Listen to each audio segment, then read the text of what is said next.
Happy Monday, everyone. So today I want to talk about something that I was watching last night. And it was a theme that I think has been growing over the past few weeks. I was watching this video of a young woman who is just going through a divorce. She got married to this guy, and apparently it didn't work out. They started off vlogging together, and then all of a sudden, in their newlywed phase, things did not pan out right.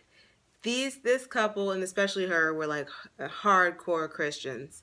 And so it was very interesting to watch her videos, because what I would always notice is just this, like, a lot of speaking. Like, there was nothing that she did without talking about, in her words, the Lord or God, and how important, her relationship was with the Lord or God.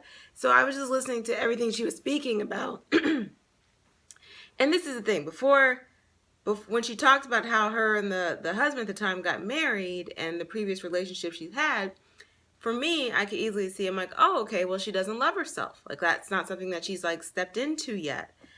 But it was just basic to me. It wasn't like I was, like, oh, horrible thing, because I've heard of people not loving themselves, but then I've also heard of them being in relationships, and the way that the other person has loved them taught them to love themselves. So I don't rule out the possibility of a great relationship just because you haven't figured out how to love yourself yet. But I'm finding more and more in these times, it's almost like you can't do without it. Okay? The way people are and the way relationships unfold, if you don't love yourself, it seems as if it really is a recipe for a disaster, but it's not the rule. Okay? And I'm always looking for exceptions to the rule because it's fun to watch. But in this case, I don't think there was an exception to this rule. But this was the interesting part, was that in her healing process of ending the relationship, and you go through a reflection or whatever's going on, it may not even be ended, but in the separation that they're going through, she's speaking a lot about the Lord and her relationship with the Lord and how it's gotten better and so on and so forth. And as I'm listening to her speak, I'm like, so now what's happening is that the relationship, this unconditional love that's being given to her from God. This, she says she's not moving unless God says so. All these things it's very similar to what happens when someone goes on a self-love journey. Now your God is your heart, of your self-love journey, and you're listening to yourself and you're listening to your heart and you're taking care of yourself. You're being gentle with yourself. You're not judging yourself. All the things that the Lord in her world does. And I thought to myself, well, that's interesting. I'm like, well, what's the difference? Like, what? So it sounds like everyone's just doing the same thing. She just has a different way. And I'm like, well, what is the difference? And I feel like what it is that in one situation, you're externalizing your power.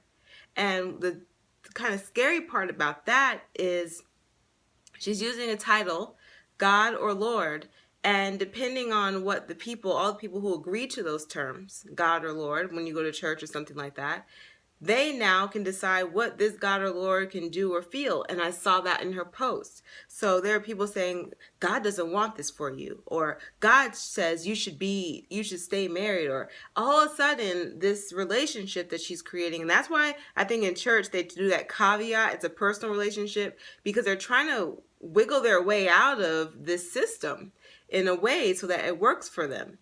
So they start creating these different things, personal relationship and things like that. But the fact is that if all you guys are worshiping this title and then adding all this meaning to it, for whatever reason, for this God or Lord to serve you in the way you want, and then you serve it in the way you think it's supposed to be served, all that energy is put to that. And so I see how things can get all muddled and confused, and why people can be so confused. But in her situation, she's very clear. Her word is just very clear, and she's working on it.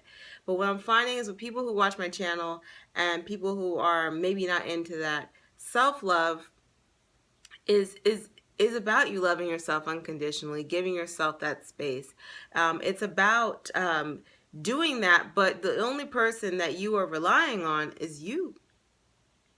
That's it. There's no external anything to dictate your steps. It's you. You are it.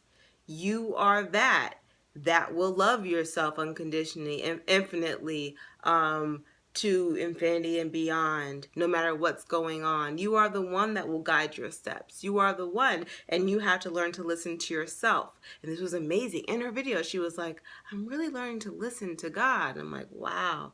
I'm like, this is fascinating how programming works. So a lot of times what happens is you're deprogramming yourself. And I'm not saying one way is right or one way is wrong.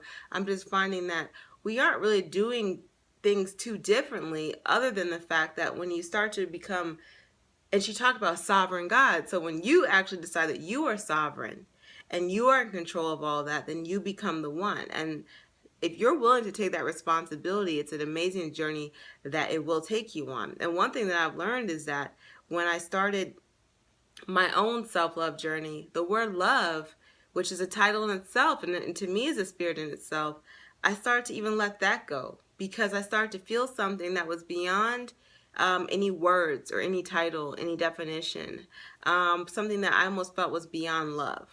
And that was really interesting to me, because as I was letting go of things that I thought, I was getting closer to me, things that I knew were authentically me, and my acceptance of this little human self.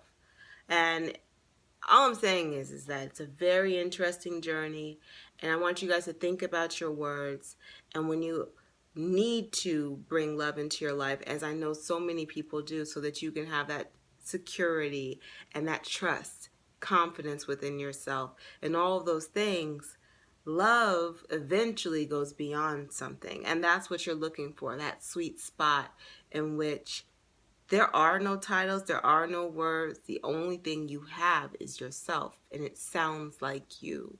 I woke up to this morning to a chant that was authentically me. I had never heard a sound so beautiful.